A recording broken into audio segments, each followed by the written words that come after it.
Welcome to our मंजिल with Ansari YouTube channel. अगर आपको डीएसएसपी टीचिंग मेथोडोलॉजी से रिलेटेड यूजफुल वीडियोस पसंद हैं तो वीडियो को लाइक करें, शेयर करें और चैनल को सब्सक्राइब जरूर करें। आज हम NIOS 502 यूनिट 1 का इंपॉर्टेंट टॉपिक पढ़ने जा रहे हैं। चलिए शुरुआत करते हैं।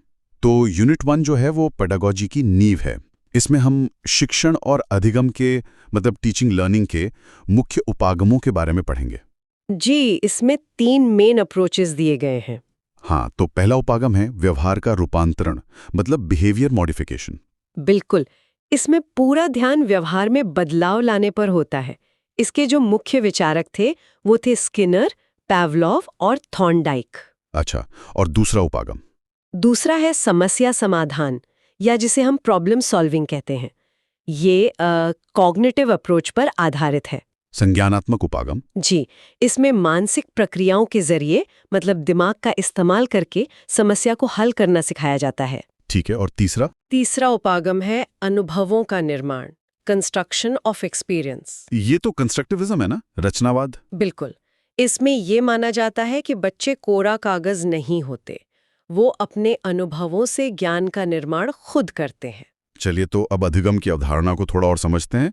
इसकी परिभाषा क्या है? देखिए, सीधी सी परिभाषा है कि अभ्यास या अनुभव के द्वारा व्यवहार में आया स्थायी परिवर्तन। स्थायी परिवर्तन मतलब परमानेंट चेंज। ये शब्द बहुत जरूरी है। जी, बहुत जरूरी, क्योंकि थकान, बीमारियां, दवा से भी व्यवहार में बदलाव आता है। पर वो अधिगम नहीं है। नहीं, क्योंकि वो स्थायी नहीं होता।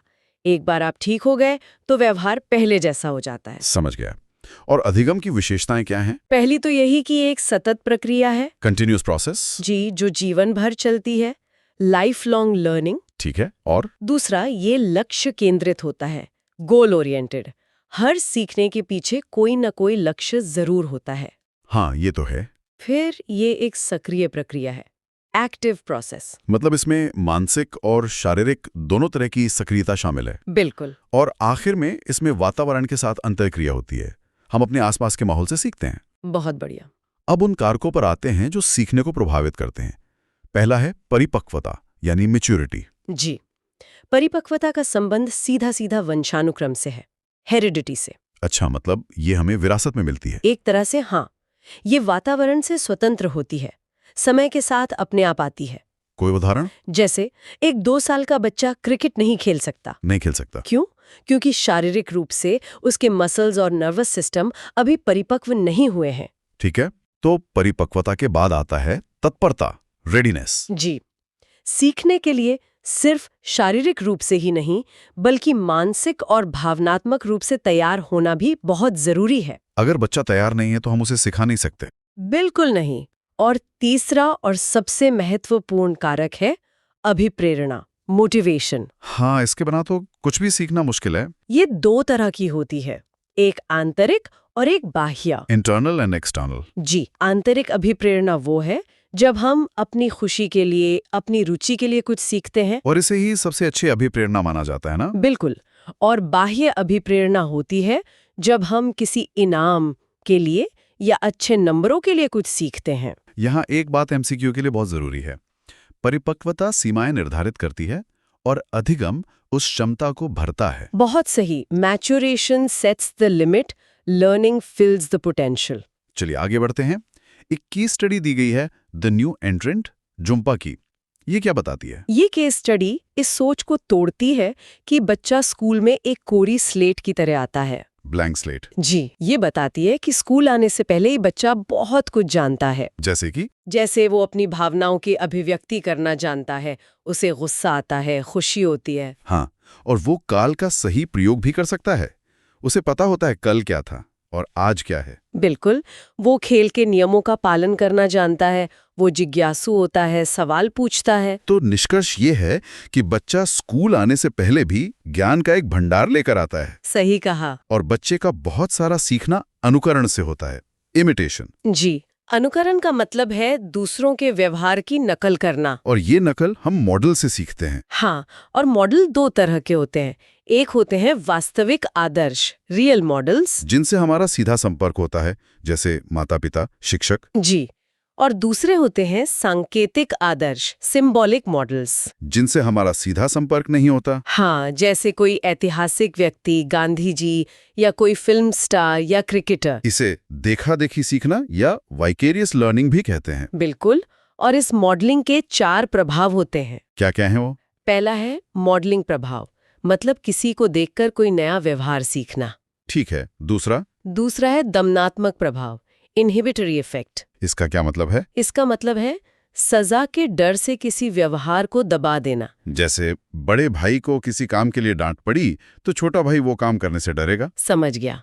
और तीसरा है अदमनात्मक प्रभाव, डिसइनहिबिटरी इफेक्ट। ये दमनात्मक का उल्टा है। मतलब किसी वर्जित काम को इसलिए करना क्योंकि मॉडल को उसके लिए सजा नहीं मिली। अच्छा, और चौथा है प्रकटीकरण प्रभाव, इलिसिटिंग इफेक्ट। मतलब किसी व्यवहार का समूह की वजह से शुरू हो जाना, जैसे किसी को देखकर ताली बजाना शुरू कर देना। बहुत अच्छे से समझाया। अब आते हैं बंडूरा के अवलोकनात्मक अधिगम पर, ऑब्जर्वेशनल लर्निंग। जी, ये सामाजिक अधिगम सिद्धांत का हिस्सा है जी। और इसमें संज्ञानात्मक प्रक्रिया, मतलब कॉग्निटिव प्रोसेसिंग शामिल है। इसके 4 चरण हैं जिन्हें ARRM से याद रख सकते हैं। हाँ, ए से अवधान यानी अटेंशन, व्यवहार पर ध्यान देना। ठीक है, पहले ध्यान देंगे।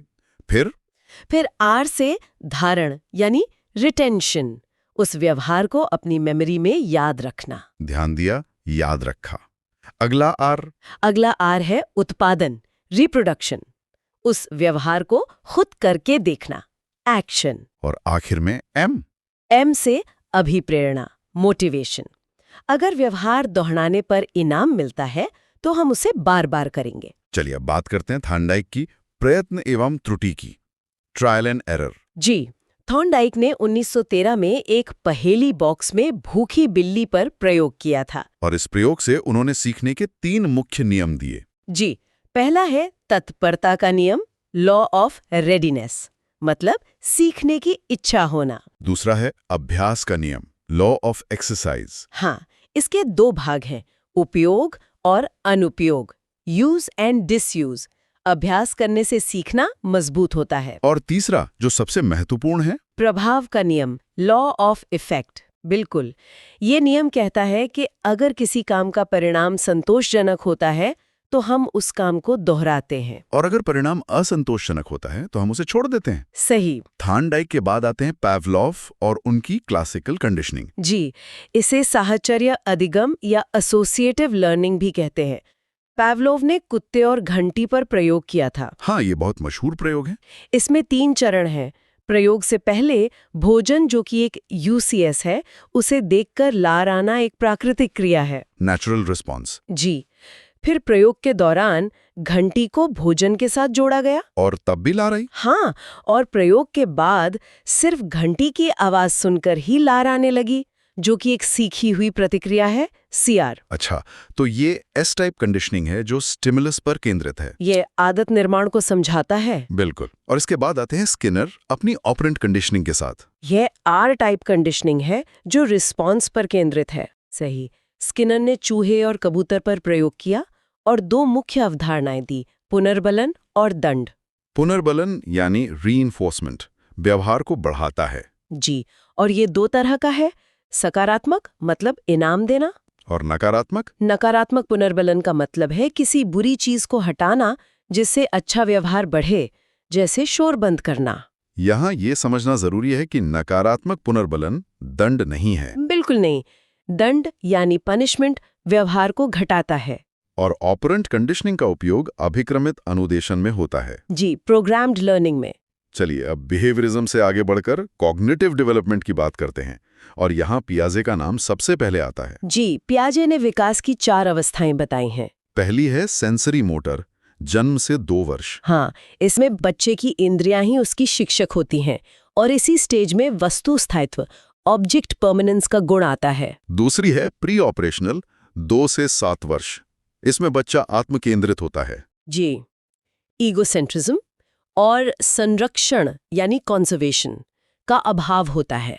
फिर आती है कॉन्क्रीट ऑपरेशनल, 7 से 11 वर्ष। ये प्राइमरी स्कूल के बच्चों की अवस्था है। हाँ, इसमें तर्क यानी लॉजिक की शुरुआत होती है और संरक्षण का गुण आ जाता है।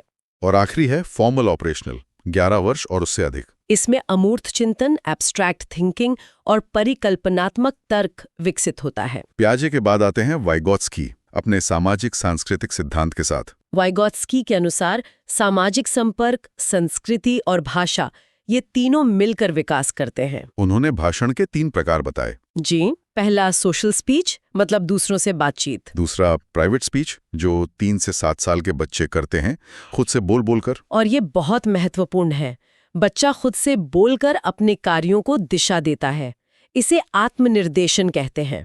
और तीसरा है इनर स्पीच, 7 वर्ष के बाद। मतलब मन में सोचना, साइलेंट थिंकिंग।